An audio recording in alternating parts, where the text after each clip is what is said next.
think people a lot of times don't see themselves as artists.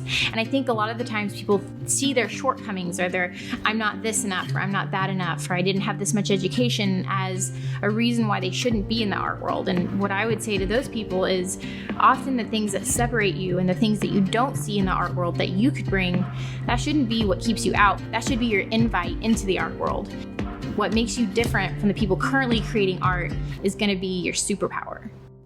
My name is Sari Shrike. I'm an Austin-based painter. I paint with acrylic paints in a bright, impressionistic style. I mostly paint landscapes and still lifes, and I play around with portraits and memes, and basically anything you can paint, I paint. Painting has helped me to work through traumas, to find myself, to make an income. I get comments all the time of people being like, it's not for me. Fine art isn't something I can participate in because I don't have either the intellect or the education.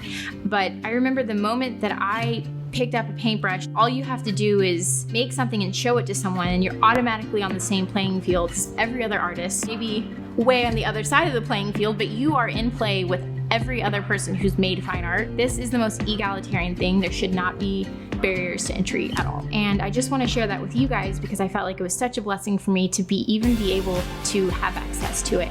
And I think that it can help anyone who has a creative bone in their body. I think it can be your life raft. I think it can be your outlet. And I'm just really passionate about sharing that with everyone.